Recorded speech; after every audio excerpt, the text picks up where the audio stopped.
Hey, everybody, grab your goat, grab it tight because we're going to do a seance.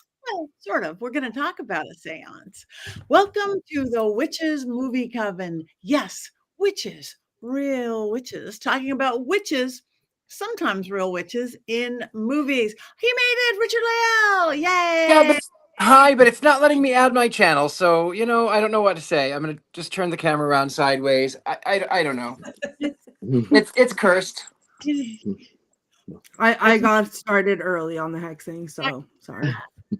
Anyway, I am Patti Negri. I am one of your hosts. You might know me from my regular podcast, The Witching Hour.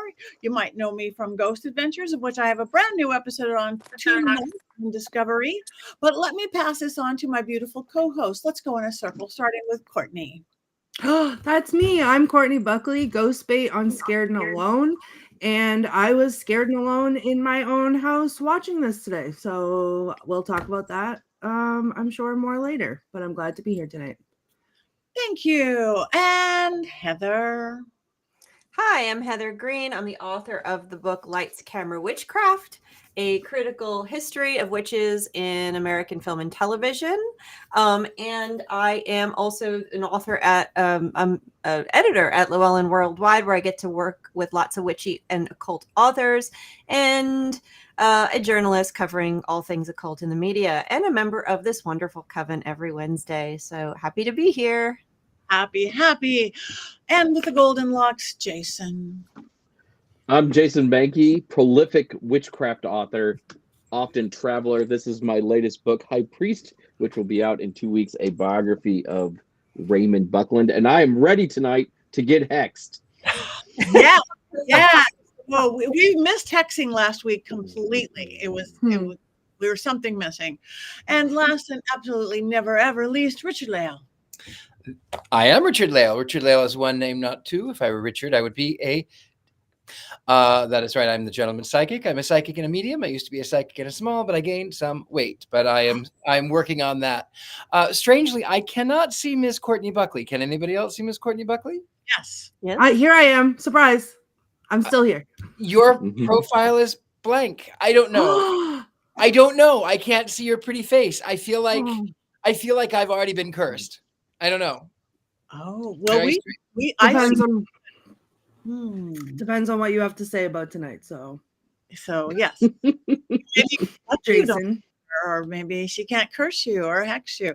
Anyway, tonight's movie. Oh, Dollcraft. That's my new book. Thank you, Rob, producer. It goes out in June. Beautiful intro by Heather Greene. Oh, look at, he's got one too. I finally have one too. The Care and Feeding of Haunted Dolls and Magical Puppets. So, on to tonight's movie. Really, grab your goat tight. We watched Hereditary. I hope you all watched it. I really hope you all watched it. But just in case you didn't, or you watched it and you forgot already, Richard-Lael, do you have an unbiased synopsis of this lovely film? I certainly do. Where do I begin? Off with your head. Dance until you're dead. Heads will roll.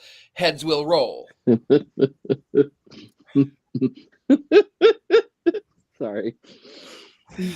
The synopsis is: there is a young woman, a family who lives in a very nice house. The woman is, she creates models, she crafts little houses, and she one psycho house, she crafts houses, and then she somehow loses the line between reality and insanity. She comes from a long line. It's hereditary, a long line of people who are on the verge of schizophrenia, of mental decay, of mental illness of sorts.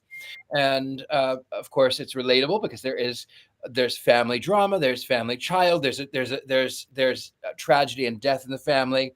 There's an older child who feels guilt from something that he has done, and then of course, here's how it actually goes down. A child who is too young to be going to kegger parties ends up at a kegger party where she has a brownie, and then of course she has allergies, and so she can't breathe. For whatever reason, she doesn't have her EpiPen. for whatever reason. And then she goes, the older child is trying to take her to the hospital because he clearly knows that she is suffering. And she, like a clever child, sticks her head right out the window at the same time that a post comes along and again whoops upside your head. Her head does get lolled off, and then of course there's drama with the family. The mother, Colette, this what is her name? Toni Collette. She goes through the emotions as one would expect when one has lost a child. And then, of course, you discover that there are bodies in the attic and it was her deceased mother. And then all of the family dies. She's creating these models and things are happening in the real world. And then you find that the oldest son, who has been possessed by a demon at the end, is not crazy. He's just possessed by a demon. And then he is living life as King Paimon, which, of course, was not accurate to the way that King Paimon actually should be portrayed. Roll credits. He's the demon now. Yay. Family is dead. Yay. Woo! Feel good. Thank you very much for that very clear and in-depth synopsis of this lovely film. Heather, just any case, is there maybe 5 more things we could know or need to know about this film? Sure. I'll give you some basics about it, as well as we'll talk about the cast. We'll talk about A24 because that's something that we've mentioned here before, as well as ritual and magic in the film and some other allegorical stuff. So it's a really interesting film with respect to that. So I want to bring some of that up. So basics, this is an A24 film directed by Ari Aster. Its budget was 10 million. It made way more than that. I forgot to get the exact figure, but it was phenomenally successful. It came out in 2018. So I want to get quickly to the cast here. It has some figures that you'll recognize. Toni Collette was already mentioned. Toni Collette was in Muriel's Wedding. She was Mafia Mama more recently. She was in The Sixth Sense. She was also in the Krampus movie we reviewed here, as well as Emma. And she's been in a ton of things. You will recognize her from many of the movies and TV shows. She's been around for quite some time. She's got a very recognizable face and portrayal. Alex Wolff. You will recognize Alex Wolff from The Quiet Place Day One. If you've seen that movie, that's a more recent one. I did, but I couldn't remember placing him, but he was in that movie. He was in the movie Old, as well as Pig, and in the Jumanji movies, and in Oppenheimer. So those are some of the places you might have seen Alex Wolff. Millie Shapiro, one of the more interesting actresses. This is her debut in film. She actually won a Tony Award for her portrayal of Matilda on Broadway. She was on the stage successfully on the stage up until she got to this. This was her debut, and she's been in a couple things since. I think she's been quite successful. And I will do Gabriel Brin next. He is the dad, and he is, again, another face you probably have recognized all over movies. He was been around for a long time. Usual Suspects, one of my favorites from the 90s. He was in that. He was also in the movie Excalibur, which we did here, as well as the show Vikings. You saw him in an whole movie, Point of No Return, which I thought it was funny to bring up because I actually wrote essays on the Point of No Return back in my film days. In school, he was in Little Women. He was in Enemy of the State. He's been in just a ton of movies and TV shows. He's also more recently in a series, I think it's a recent series called Treatment, where he is a psychologist, I believe, and that was a pretty good series. So that's him. And then Ann Dowd. It's very hard for me to see her on the screen and not be terrified just seeing her. So she was in The Handmaid's Tale, Aunt Lydia. So I see her as Aunt Lydia every time I see her. That's probably where you might recognize her from. She was also in the recent Exorcist movie, the recent Rebecca movie she was in, but she's been around for a long time. She was in the old 90s movie, Philadelphia. I cannot believe I just said old 90s movie. That was painful. That was Yep. painful for me too as it came out of my mouth. Let's go to the old folks' home. Going to the old folks' home. She was also in Lorenzo's Oil from the 90s. She's been around for a long time, making appearances here and there. However, every time I see her, I cannot unsee her as Aunt Lydia. And now she plays this character, which makes it even that much worse. So next, I'd like to talk about A24. I know that Courtney at least has mentioned A24 and how much, and you know, even though I knew what they did, I was surprised when I looked at this production company to see exactly what the list of stuff they've done. They have done a ton of stuff, but most recently, I'm going to tell you their top 5 producing movies that they've made, the most successful, and you're going to be pretty impressed. Everything, Everywhere, All at Once in 2022, which hopefully everyone's seen. It's a spectacular movie. I could have written a dissertation on. The movie Civil War, and if you have not seen it, I don't recommend seeing it right now at this point in time. Avoid at all costs for your mental health. But they did do this movie. Number 3 is Talk to Me. I've not seen that one. I don't know if Courtney has, but that's, I believe, divination with skulls or heads or something like that. A hand. A hand. There you go. Thank you. Number 4. This one was number 4. There's a nice montage of their various movies.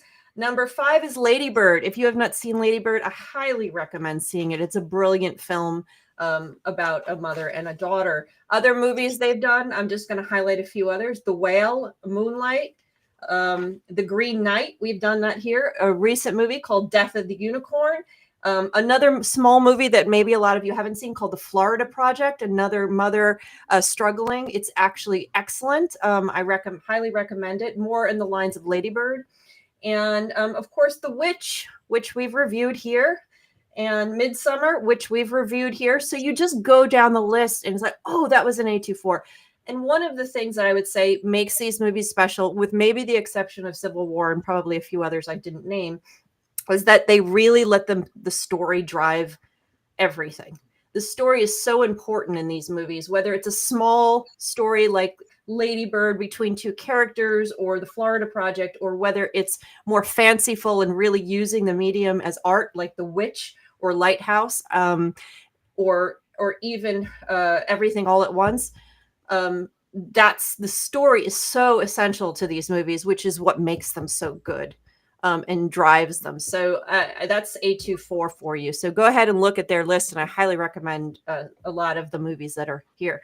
And then let's see. So that was A24. So then Ritual Magic. Of course, we've already noted that. I just wanted to bring up that the demon and the symbol are actually real. They are in the Lesser Key of Solomon. And as Richard-Lael said, he isn't actually portrayed correctly. Of course, this is something film, cinematic witchcraft and cinematic occult portrayals often do. They pull something out that seems scary, and then they put a devil twist on it, a Christian overlay to create evil. And we can see this in all the witchcraft films that are similar to this in the 70s, the 80s and stuff. So, but that is actually real. And I know somebody in the comments already said they tried to summon Paimon and it did not work.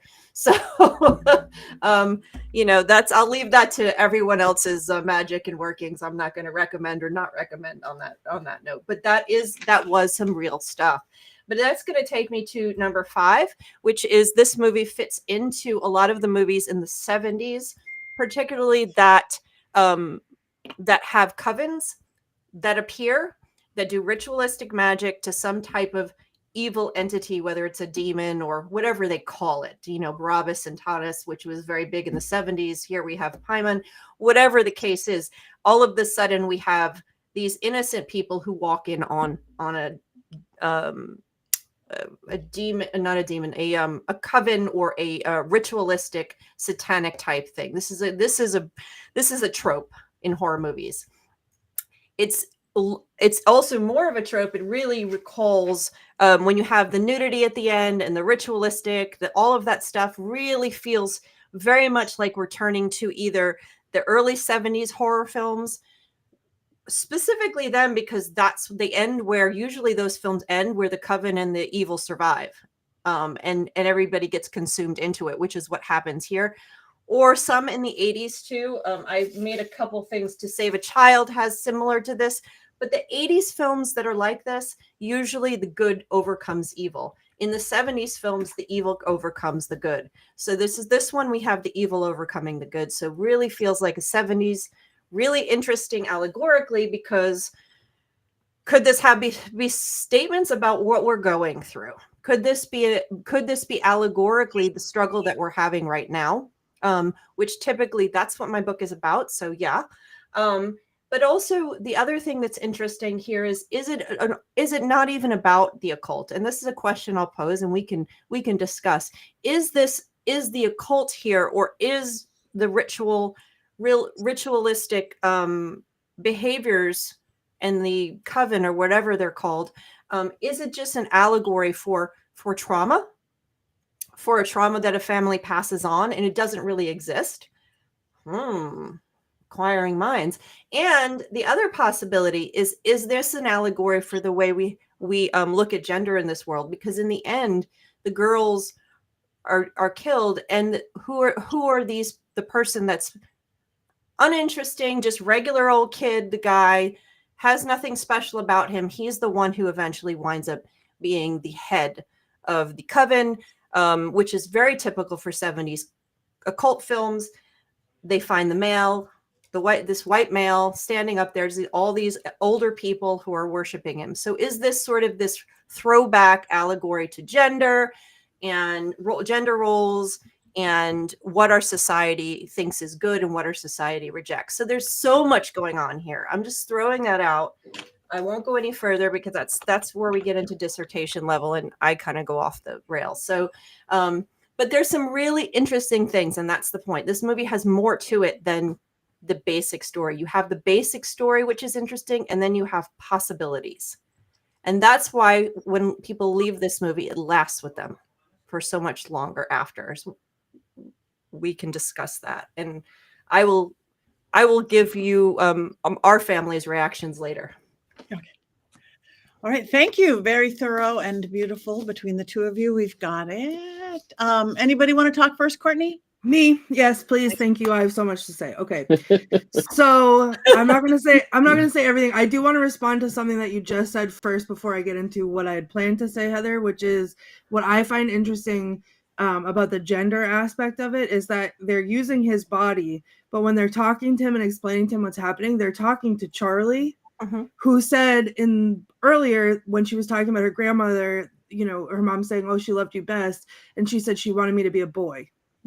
And so it was like all of this, it just wild. And then even the brother, the mom's brother, which is the grandmother's son, was schizophrenic, and in his suicide note wrote something about it was his mother's fault because she put people inside his head. So, and then there was the note from the mom saying all of our sacrifices will be worth it. Like, it just wild. There's so much to this movie. I'm yelling because I'm so excited. I'm sorry. There's so much to this movie that, like, I've watched it so many times and I pick different things out of it every time I see it. But this is the movie that made me fall in love with A24, because in 2018, I had been for many years on a quest to find a movie, specifically a horror movie that was about either ghosts or demons, that made me lose sleep. And every time I would go see a movie, two things would ruin it. One of two things. It would either be the ending, or it would be when they showed the monster, because it was always bad. Everything was always bad. It was either one or the other, or both sometimes. And I was getting really discouraged. And I went and saw this movie. Like, I didn't see it really advertised as much as I see other movies. I went off the cuff. I went in to see it at the movie theater.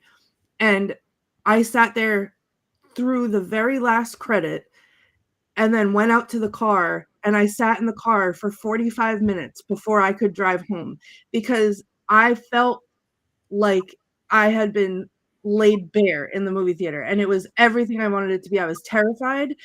I felt all the things. Like, it was wild to me. So this has been a movie that I have had at the top of my list for a very long time, and I recommend it to everyone because of that. And it's the story, which I think is disarming because you have an unreliable narrator the whole time, it feels like, because you don't know, is it mental illness? Is it not? Is it a cult? Is it not? There's scenes where you're looking at the scenery and it's the actual scenery, and then there's scenes when you're looking at the scenery and it's one of the miniatures. So it's like, or like it's the real scenery, but then the lights, it's going from day to night like a light switch is going off. One of the things that I appreciated so much that like made such an impact with me, and a lot of A24 movies do this, is that when they show you like the horrific thing, like the thing that you don't want to look at, in this instance, her head on the ground, it felt like an eternity in the movie theater. Like literally, I was like, whoa. And then I looked away and then I looked back and it was still there. And I was like, I'm not still supposed to be looking at this. So I'm going to look away again. And I'm going to look back and it's still there. Whereas other horror movies do it for shock value and they throw it in your face and then they take it away. So this, and I feel like they did the same thing in Midsommar. It's something that I love, that it like makes you, it puts the discomfort in your face and makes you sit with it. The other thing that I loved about this movie is that I have never seen a portrayal of trauma that is so akin to my trauma or my trauma responses on screen like that. Like when he is driving the car and he knows that like something horrible has happened, and he grips the wheel and he like tries to glance in the rearview mirror and then he looks away, and then he like is barely breathing and he whispers like, "Are you there?" or whatever he says. And then he just drives home and he goes to bed and he lays in his bed with his eyes open all night. And then that scene in the morning when you're looking at his face and you hear the mother open the car door and start screaming. Amazing. But it's that like, I literally, if I acknowledge that this is happening, I will not survive it. Like I cannot process this in my brain at all. And that's like one of my biggest trauma responses. So to watch it so perfectly displayed on the screen like that blew my mind. Hold on, I have other notes. Let me see if I covered everything that I wanted to cover in the beginning. Yeah, just I think that this movie spoke to me on so many levels. I like to go through and I like to decipher. Sometimes I watch it and I feel like it's mental illness. Sometimes I don't, because there's all the little clues and what's a red herring and what isn't. And I don't know. I think it gives something to everyone when you watch it, which is what a good movie should do. And I know I don't have a track record of liking good movies, but this is why. But this, to me, this is why it's so important to see a movie the way it's intended, because the impact that this movie made on the big screen in the theater is very different than the impact that it makes at home. And when I try to show this movie to people, I have rules, because you can't watch it in the daytime with lights on. You don't get the same impact because it's so dark. And there's certain scenes like when there's things in the shadows that like you can't even see it if it's too light out. You have to be in the dark and then you can see it. It's just wild. It's so beautifully shot. It's so ominous. And then tonight I watched it for the first time by myself, and I had to call I was so scared. I was scared and alone in my house, and I was so scared I had to call for help to go to the bathroom because I couldn't go by myself because it was dark in here. And then I put it back on to continue watching, and I screamed out loud because it scared me like I haven't seen it 40 times. So there it is. I love this movie, and anyone who says differently, this will be the biggest hex of them all. So okay. Well, we love it. We all love it. We no. Get hexed. I applaud you to be able to get truly scared like that. I mean, I get scared in the moment. This was great. I got scared because I love to get scared, one. And number two, but this is what I do. This is seances, kind of spiritualist seances. And I, as a rule, because of my career, I don't like to be afraid at seances because that would be a weakness in me. So it was a total love-hate, having so much fear around a seance. It was like, oh my God, oh my God, oh my God. But I can't imagine, and I was scared and I was watching it in all the right places, but I can't imagine had I had to get up and go to the bathroom that that fear would hold me. I think that's awesome that you have that ability, Well, Courtney. I was in the dark. Okay, Patty, let's not pretend like after the Villisca Axe murder house, I didn't sleep with the lights on for 5 weeks. Okay. I play brave on TV and I'm actually a chicken. And I was alone in that nobody's here in my whole house and all of the lights were off because that's the rule. And you have to watch this movie with all of the lights off. So I had nothing and I couldn't, there was 100 ghosts between me and the bathroom. I couldn't do it. And a Roomba. And right here in the office. I had to make eye contact with it when I walked past. And look behind you. Is your Robert the doll in a box? 2 of them, yeah. You know, Yeah. he can't breathe in a box. Wise. Well, Yes, and put it in the basement too, like just far from you. Box. Out Yes, just box. He can't breathe. I hope you don't have any Barbies in a box. I have $1 in a box. I may have to hex you. My first hexing. I'll have to come out. They have breathing room. I can stick my finger in there. And do Oh, you yes. want to live in a box? yes. Do you Stick want your to live in finger a in box? I wish that I was in a box because then maybe I would have been protected to go to the bathroom and I could be an adult instead of an infant about it. Okay. But I couldn't because I was scared. And then I came back. First of all, I waited so long to use the bathroom that I was in the middle of the most horrific part of the movie when she's up in the ceiling. Okay. That's though, don't do that, first of all, because that's so scary. And then she's like scuttling around. No, thank you. And then I went to the bathroom because I knew I couldn't, I just had to. And then I come back and I push play. And then that's when she comes charging out of the corner of the room. And I literally, like, Alicia is there she is. Alicia's in the comments. She's the one that was on the phone with me while I was going to the bathroom. And I screamed in her ear because it just scared me so much. And now I don't know how I'm going to get out of the office. I'm in here with the lights on, but there's no lights on anywhere else in the house. So I'm going to have to call for help just to go, just leave. Okay. Because I'm terrified and I'm alone. And I'm not as brave as I pretend to be. so you were scared and alone. Right. In my Uh-huh. own house. And I don't like that. We missed an episode opportunity there. I almost went live just to have people around me. People around. So I could pee. I must say, I agree with you about all of that, really. But about the relationship, the pain that they felt. I'm just not used to seeing or experiencing pain like that in a movie. That the trauma of what worse can happen to this family. What worse can happen to this family? I mean, I don't even have children, and I can't imagine losing a child would be the worst thing on the planet. And everything was so. This was definitely the designer, like dirty, icky. The people, they weren't, you knew they took baths, but it was dirty, icky. It just, everything about it. I got sucked in from the beginning until the end. Okay, I'll go.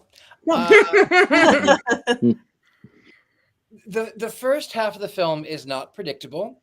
The first half of the film, you think, as you get into it, I'm going to have this creepy child doing creepy little girl things. And then, of course, they end her life. And then it sort of becomes a little bit more predictable. Like the plausibility that it is a literal demon becomes much more plausible towards the end. And it is that old trope that you would have seen in the 70s. As someone who studies the demons regularly, I did not like the portrayal. King Paimon and all of the demons and all of the kings of hell and whatnot.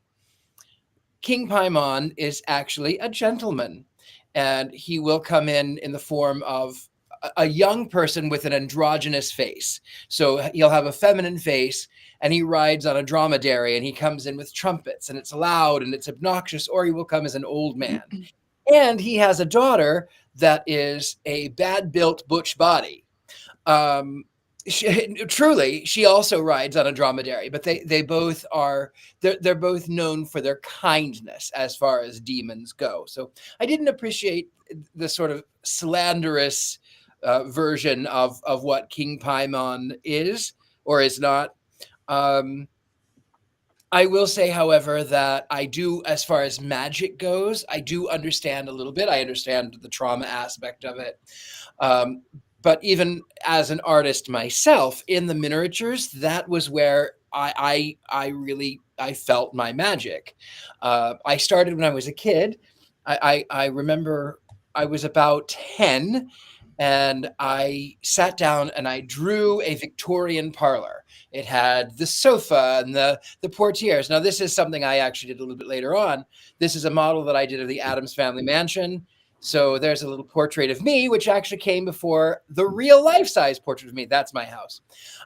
Anyway, so when I was a kid, I had drawn this portrait of a Victorian parlor, and this drawing, and I had wanted it, and I manifested it. I focused my energy on that, and then as I get older, yes, I did the Addams Family model. I did both the interior and the exterior. I've done doll houses. I've done it because it helps. It's a way for me to have some form of control, which is a trauma response. So you have some form of control, and it is your perfect little world. It is something that you are creating that other people cannot. So is it a demon or is it mental illness? Well, yes and no and no. I think that it's a little bit of both. I was not scared. I did not find anything scary about this film, but it takes a lot to actually scare me, especially over a film. I think the hardest thing was Toni Collette's portrayal of this mother who has gone through so much loss, and then to have her husband, who, for all intents and purposes, is trying to figure out, where do I fit in this? And maybe you're the crazy one because these things didn't happen before I met you. Why is this happening? Maybe you're the crazy one. So that adds layer upon the trauma. So there's a lot of trauma. But as far as the magic goes, I do understand the magic because it is a way to create something that you can control. And when her mind has slipped as it has, she is desperately seeking something to control. It's a brilliant art form. It's brilliantly done. It's dark. It's beautiful. It is not scary. I try to think of times that I've actually been scared on not just even of a film, but scared for real. Oh, I do know when I was scared for real. I was visiting Greece. I lived in Greece for about 5 or 6 months. I lived in Greece, and I was picked up at the airport, and the airport was in Corfu town. And I was living in Sidari, which is the other side of the island.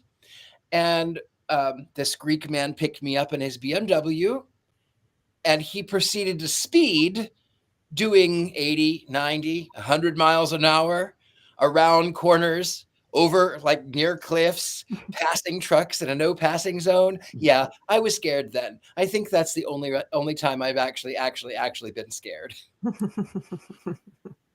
scary. Thank you. Jason. I've just been trying to be quiet and hang out in this corner in order to not get hexed.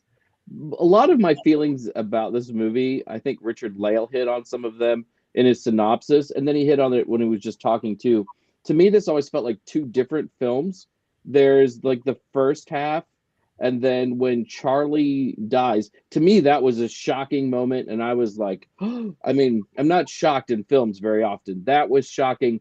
And then the other part of the movie feels like an entirely different movie in places, because to me, at that point, it stops being sort of the psychological thing to there's a real occult thing going on here now. And while I was originally watching the movie, I remember kind of getting angry because the occult things were not right. And there's no reason for them to be that wrong in 2018 because there's so much information out there that you can get the occult parts right. You don't have to make things up. you don't have to use the name of a demon and make him something that he's not in order to have a film. You can work with these things, and I just didn't feel like Ari Aster did that. And I love Midsummer, so I don't hate the director, writer, or anything, but I just feel like there were other things that could have been better about this movie. I know, Courtney, you're getting your hex ready, and yeah, so yeah, I mean, to me, it's very fascinating and interesting and beautiful. But there was just something missing that I just couldn't get past, or maybe there were just too many things put into it that didn't need to be put into it, in my opinion. I'm going to jump in and give my opinion now. Are you ready? Mm-hmm. I love this movie. Yes. I disagree with, I don't think it was, I didn't see it as two movies at all. There was one point in the movie halfway where someone on the couch, we were watching it as a family, said, "Where's the horror? When's the horror going to happen?" No, I think what it does beautifully is it's a slow build, and it starts to integrate and weave the cult stuff slowly through it. And the horror in the beginning is really the growth of seeing the trauma, because you don't really know if the cult stuff is part of this. This woman didn't like her mother. Then she reveals what happened to her family. And then you see what's happening, and she buries herself in this reality versus unreality stuff that's going on, which slowly rolls over into more and more occult until it weaves it until the end, and then the kid dies. And it's just like this slow roll that goes over and over and builds and builds and builds. So it isn't like, it's more like The Witch at the beginning, this slow, haunting reality-based horror these people are living in till it starts to weave the occult into it.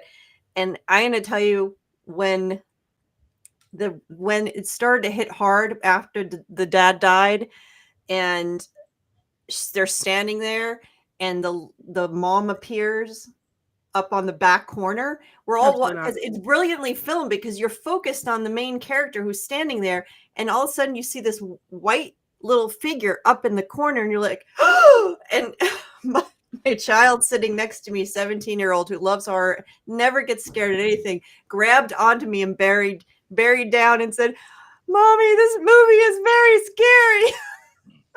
It's like, oh my goodness, never scared at anything.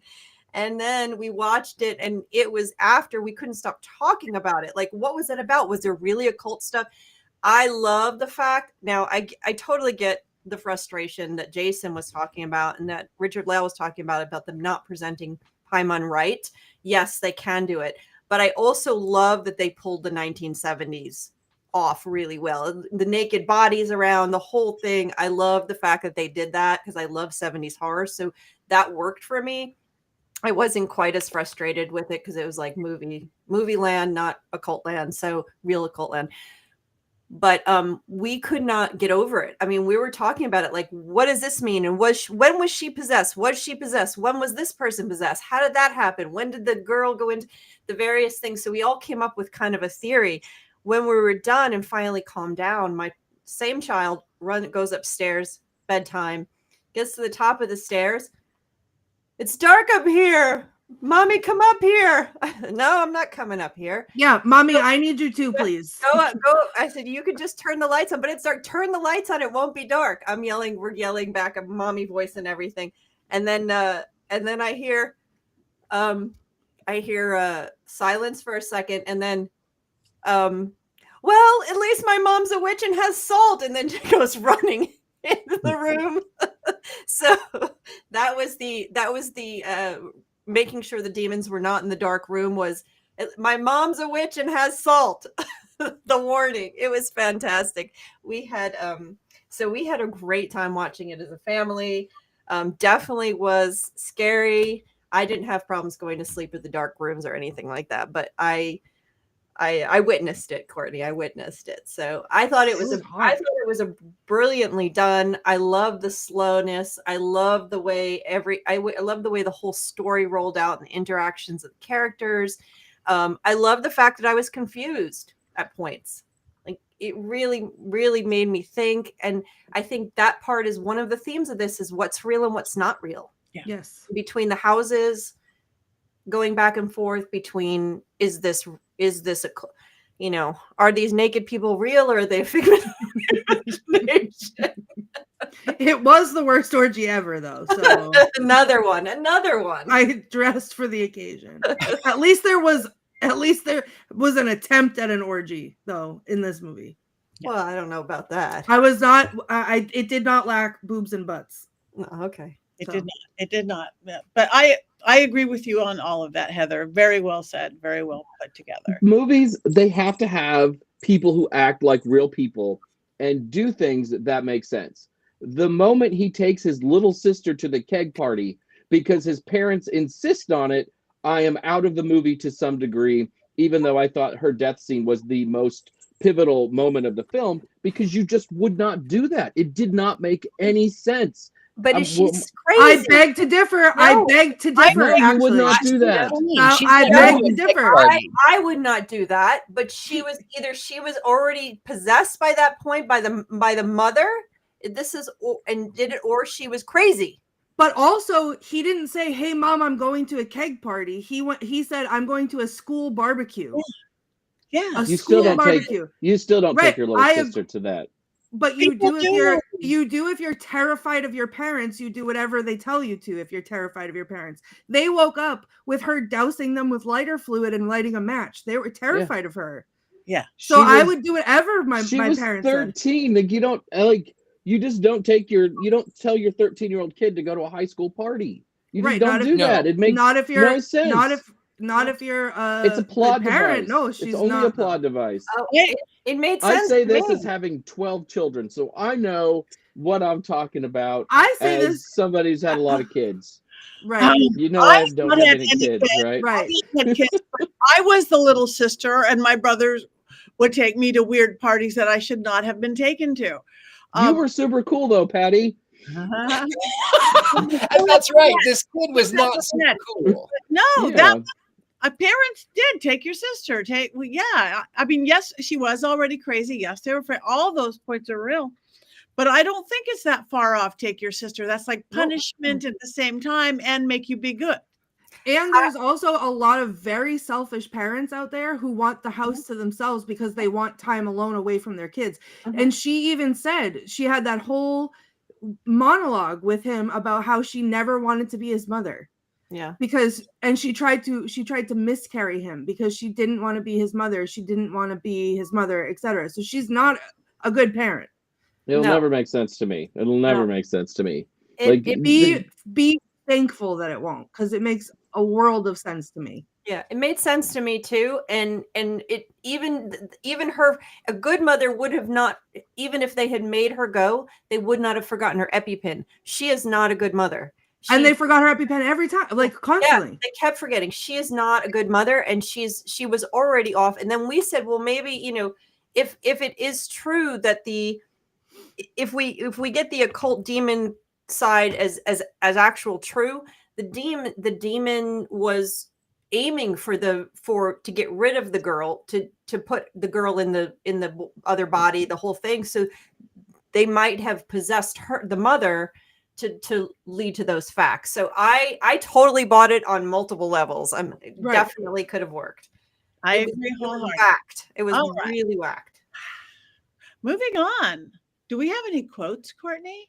No, this wasn't very quotable, but I did pull some up, but it was not a quotable movie, but I think because it left me speechless that's Courtney.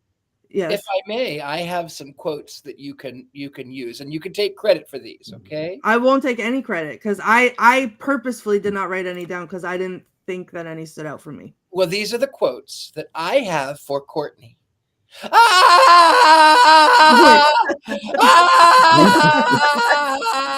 That's a shirt. I have one.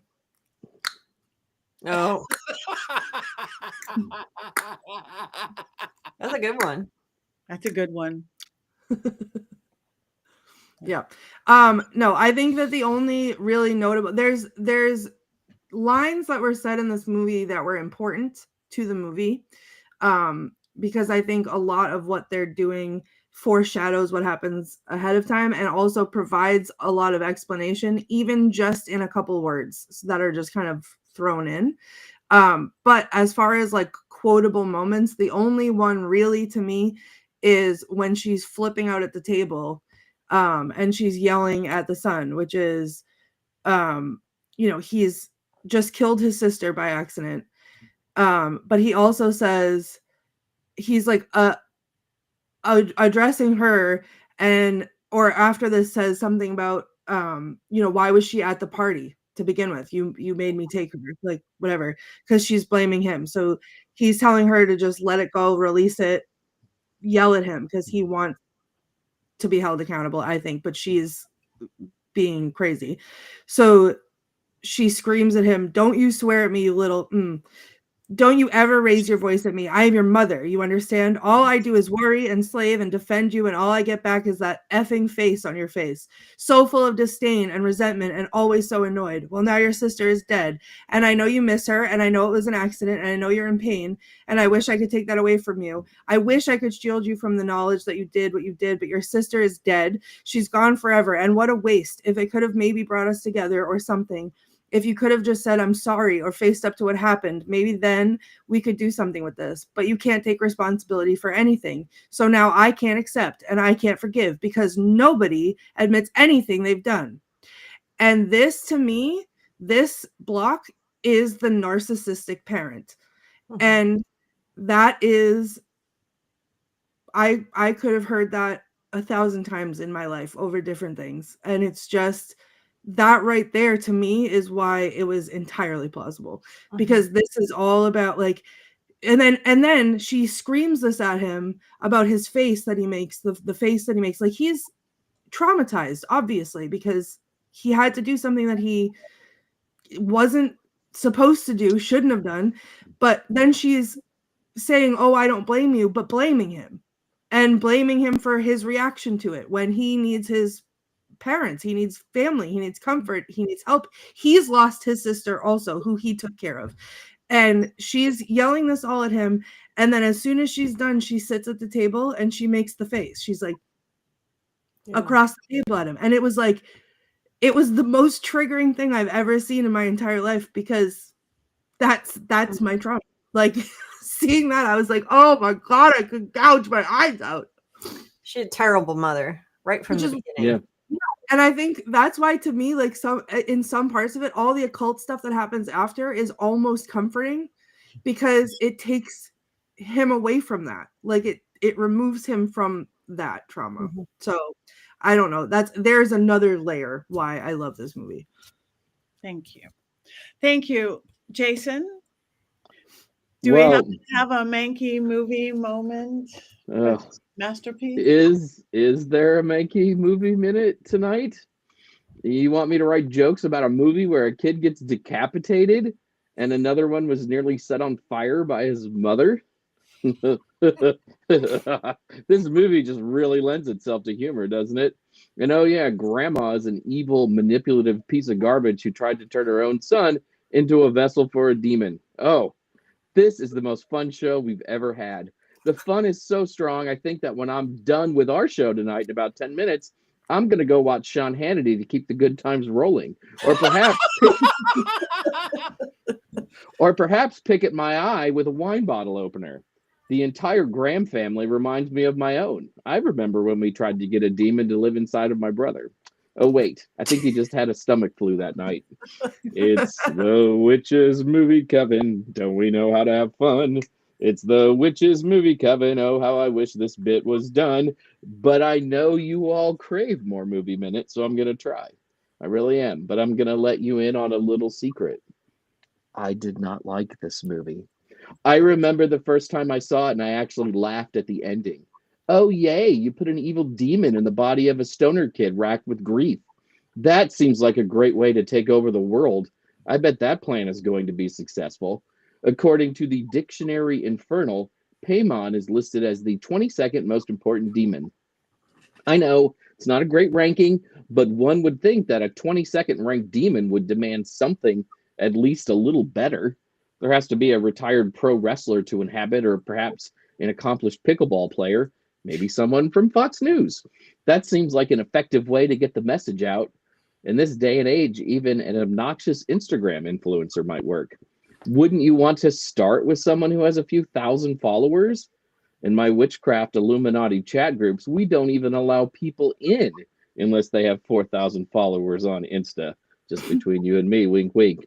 Just feels like Paimon should have demanded more, much more. Magical sources say Paimon commands either 66 or 25 legions of demons. Do you know how big a legion is? A legion is always at least 5,000 people, so that's a lot of demons to command. I know if I commanded tens of thousands of demons, I would enlist the help of a bunch of senior citizens from the Home for Retired Necromancers to rescue me from my bodiless oblivion. Why have people ever bothered to raise or control demons? Just get Granny to do whatever you need done instead. That seems to be the moral of this film. And Paimon, you are a demon. Why would you even need an elaborate plan to possess someone? There just has to be an easier way. According to crazy preachers, demons can possess you when you play with Ouija boards, practice witchcraft, watch adult films, smoke the devil's lettuce, sip on whiskey, and pretty much dozens of other things. Just seems like a lot of work to inhabit the body of an average person. I'm not here to tell you how you should operate as a demon, but I'll tell you, this doesn't seem to be it. Boom. I'm not clapping. I love the old people summoning demon trope in horror movies. I think that's I so did good. too, like Rosemary's Baby. Rosemary's Baby, The Spell had it, and Brotherhood of Satan had it. It's just especially when they were. It was very Rosemary's Baby. It was very Rosemary's Baby. Yes. Yeah. Thank you very much. Yeah, I love that too. Because like, oh, good work for older actors. Yeah, there's that too. Who will go full frontal a lot. Anyway, we have to vote. And if there's anything else to be said, say it soon, say it fast. Otherwise, I have to find my wand. I have a lot of mother trauma, which may be why I don't like this film at all. Having too. difficult relationships with mothers over the years. So yeah, maybe that's my issue. Maybe. Okay. 1, 2, 3. Up. I'm going to put 4 legs up. I would put my legs in the air for this. But only so I could make that joke. Actually, I would do it. I mean, I didn't mind. I didn't mind it, Heather. I didn't mind it. My legs are going sideways for that. So up, way down, and a sideways chair. So, okay, everybody in the chat room, please vote. Please vote. Yes, Courtney has great. Same. Nobody's voting. Wand up. Yay, Tabitha. Wands up. Yay, Marty. Okay. Come on, somebody stand with Jason. Come on. No, imagine Come on. being as wrong as Come on. Jason is. Love, Imagine love, just having show some such a Jason wrong love. Let's see some Jason love. Oh, Okay, I'm with Jason. I'm going to put mine. I'm going to put all 4 legs on the floor and say, no, this is a bad one. I have 4 legs, so 4 legs counts. You guys are still completely losing because the chat room is with us. Yeah. Chat room Imagine being so wrong. up. yeah, there we go. Christy rules. All right. So, well, you guys get to decide. And I saw some in the chat room. People want to watch it now or rewatch it now after our discussion. And that's all we ever really want.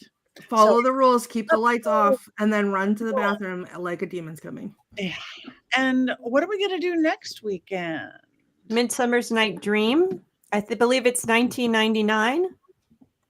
The version. I believe Michelle Pfeiffer's in it.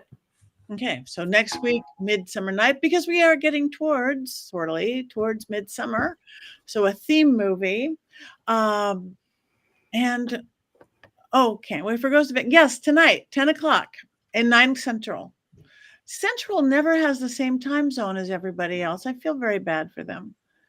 It's 10 on the West and 10 on the East, but Central, no. Anyway, so yeah. If you like that spooky sort of seance thing, watch Ghost Adventures tonight. Go to the bathroom alone. It's rough out here, guys. It's real rough out here. I want to get scared like you, Courtney. You listen, I don't know, just Scared and Alone, being on Scared and Alone, like I'm not overacting how afraid I am, because this is what I do in the privacy of my own home also when it's dark and I watch the scary movie. So I just, it's like, it's rough out here. If you It's a really different wanna story get- when sorry. Oh, go ahead, Courtney. Sorry. No, I was go just ahead. gonna say it's different when there's people around, but when I'm by myself, I am the biggest chicken on the planet. If you really want to get scared, I recommend driving around in a golf cart driven by Selena Fox. That is terrifying, and Ari and I both thought we were going to die that day. That is the scariest thing I've ever done. Oh yes, I whoosh in the golf cart, honking. Just honk. Don't go around people. Just honk. I love Selena, but I was very much convinced I was going to die. It was good though that she has like a cemetery on the property of Circle, because they wouldn't have had to move me very far. That's all true. Our host said who has seen Sinners. I have not seen Sinners. Oh. Looks like Please go see Sinners, because like Hereditary, so I've seen Sinners 3 times in the movie theater. It got 100% on Rotten Tomatoes, which I don't always go by Rotten Tomatoes, but this time they were right. Sinners was filmed in IMAX, and so should be seen in IMAX, and this is a very good example of a movie that should be seen in the theater on the big screen. So I've gone to see it 3 times. I will probably see it again. It is hands down one of the best movies I have ever seen. If you go in expecting it to be straight horror, it's not. Oh, so good. don't be... Finally, gay horror. I love it. Oh, well, it was Bravo, it was gay. bravo. It was gay for me because I loved everybody. So it is very horny, but it's also it's beautiful. It's filmed beautifully. The story is incredible. I had chills the whole time. The music is amazing. Just go in, manage the expectations, and just rein it, like just soak it in. It was great. beautiful. Minecraft does have a witch. Chicken Jockey. We should do Minecraft. We'll think about that. Is that your birthday movie, Courtney? No, Ouija Shark is my birthday movie. Okay. Next year birthday. Next year birthday. All right. So next week, Midsummer, and all of you come back. Tell your friends about us. Like us and follow us on social media. We do have an Instagram page for Witches Movie Coven, as well as all of our individual pages. Again, Ghost Adventures Tonight for all inclined. If you're anywhere near Hickory, North Carolina this weekend, come see me doing seances, ghost hunts, workshops, and all sorts of fun things. Anybody else have anything real fun going on?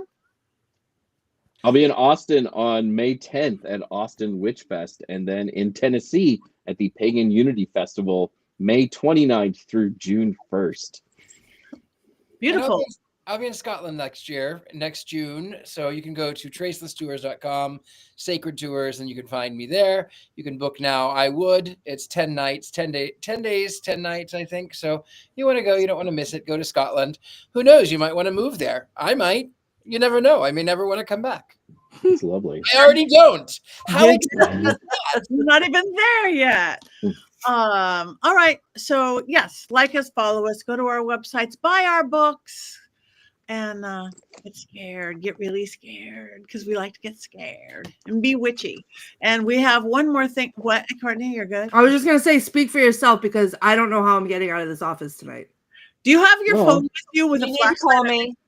Just call us. It's fine. I'm on the West Coast. Like, I'm up for many, many more hours. Patty's super busy all the time, but I'm home because I don't have as much of a life. Yeah, but I'm mad at you, so Aw. I don't know. I think that you'll summon demons to my Not you, house just If to you prove call me me, wrong. I'll just tell you to turn the lights on. Right. Throw some salt at it, Buckley. Get excited when you're scared, just like she did with her 17. I'm just gonna open the door and go and see if anything comes. So Yeah, call the producers. One more thing to do on Discovery Channel now. Oh yeah, it's 10 o'clock back east. So I hope it's good. I'll see you in 3 hours at my watch power at my favorite dive bar, oldest bar in Hollywood. So on that note, 1, 2, 3.